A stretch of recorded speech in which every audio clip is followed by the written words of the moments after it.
Hi, my name is Jenna Witherbee, and I'm one of the advisors on the team at 401k Plan Professionals. This is a part of our wellness series. We believe when it comes to your personal finances, it is important to not just wing it, which is why we created the 8 steps to becoming financially well. This short video is about step number 1, establishing an emergency fund. These 8 steps are meant to be done in order, but you can certainly skip around to whatever step you're at, or maybe there's a particular area you want to focus on. Again, this will be talking about establishing an emergency fund, which is step number 1. And you might hear different people say different things here, but the point is to have money set aside somewhere that you can access quickly in case of an emergency. So we say accumulate 3 to 6 months worth of expenses in your savings. Keep this in a conservative, easy to access, and quick to access account, such as a savings or checking account.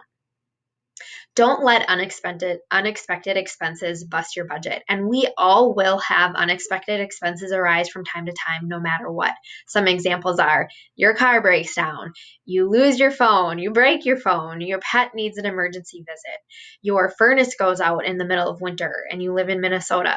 These are things that you just have to pay for. You can't choose not to fix your car, or you don't have a way to get to work.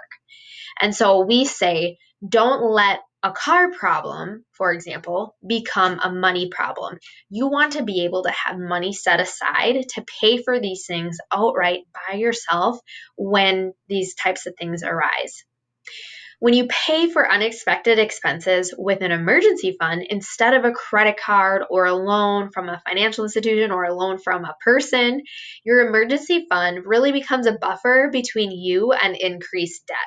So for example, if your car breaks down and it costs $1,200 to repair it, if you put that on a credit card with an 18% interest rate and pay that off over 5 years, you've actually paid over $1,800 for a $1,200 expense. Just a side note, insurance may help alleviate some emergency expenses, maybe not in all cases totally get rid of them altogether, but having the proper amount of auto, health, and homeowners insurance can definitely help you out in a lot of cases. I also encourage you to think of this emergency savings account as money not just for emergencies and terrible things that happen, but if it's helpful, you can also think of it as an opportunity fund. Like you're able to do more things and say yes to certain opportunities instead of no because you don't have that extra cash sitting around. Lastly, I want to give you some steps on how to actually build this emergency fund. Number 1, automatic transfers are ideal. So taking the thinking out of saving money here. So for example, moving money automatically from a checking to a savings account. A lot of financial institutions will set up auto transfers for you. You can usually set those up online. So say $50 every month, move from your checking to your savings account. Or if that's too much, start where you feel comfortable. Even $10, just eventually that'll slowly build up. Some people even go as far as to create a separate savings account just for your emergency fund, and that's okay too. You could do it at the same bank as your checking and your regular savings. Some go as far as to open up an emergency savings account at even a different bank. Then you really don't think about it. It's not there when you log in. It's maybe not as visible or accessible. Find what works best for you. That is really important to keep in mind as well. So again, this was step 1, establishing an emergency fund.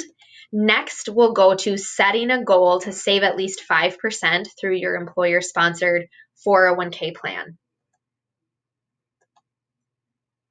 Thank you for visiting us and watching this part of our wellness series. You can always go out to our website and our YouTube channel for additional content. Thank you so much. Feel free to reach out to me individually as well if you have questions.